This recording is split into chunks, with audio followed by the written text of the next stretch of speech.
thoughts about representing President Trump. It is the proudest thing I could ever do. What I am having second thoughts about is the license that I stand here with that the people in there are supposed to have. I have not spoken because I respect my ethics while I'm on trial. But let me now speak about what has happened. I have sat on trial after trial for months in this state, the state of New York. Attorney General Letitia James, and now this. Weeks. Why? Because President Trump is leading in the polls, and now we see what you get in New York. So don't get it twisted, whoever asked me that question. I am so proud to stand with President Trump. But I am not proud to stand with what I saw in that courtroom. Ms. Habba, is the I'm not finished. Let me just finish and I'll take questions, please. Before I walked into court, that judge decided that every single defense President Trump had, we were not allowed to raise in front of the jury. It is in writing, and I encourage the journalists, the real journalists, to take the minute to look at his orders. There was no proof. And I couldn't prove that she didn't bring in the dress. There was no DNA. There was no expert. My experts were denied. Two of them were denied to come in. They didn't let me bring up that Reid Hoffman funded Ms. Kaplan. And you know what we got in there? That my witness, who was her friend, who said that she is a drug addict and the drug addict is herself. That friend, I found out in there, was paid for by Ms. Kaplan's firm, and that is disgusting. That is a violation of everything I stand for, and that is why I stand with Trump.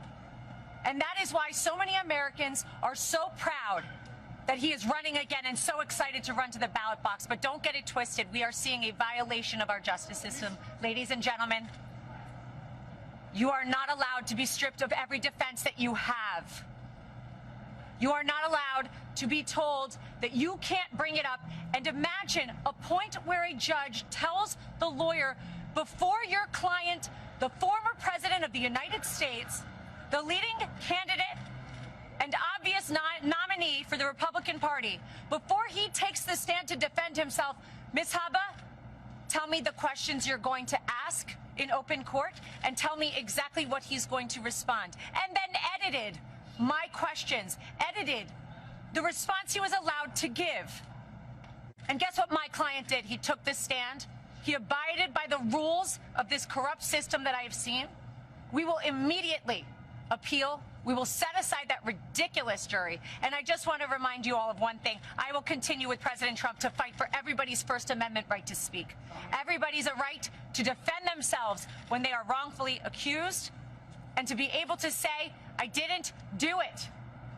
And to double and triple and quadruple down and say, this is wrong. This is wrong. But we are in the state of New York.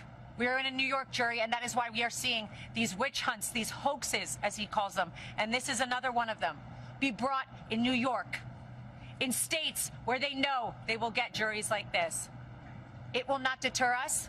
We're fighting. And I assure you, we didn't win today, but we will. The record that was made in there and the behavior I saw in there, some of which was reported widely today, gave us the most perfect record on appeal. And even if I needed it, which I don't, we were stripped of every defense, every single defense before we walked in there. And I am proud to stand with President Trump because he showed up, he stood up, he took the stand, and he faced this judge. And you know what? I'll continue to do so with him. Yes.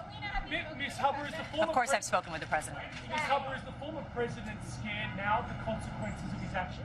The former president does not live his life in fear, as you've seen every single day. The former president and probably future president will continue to fight for Americans. Thank you very much, everybody.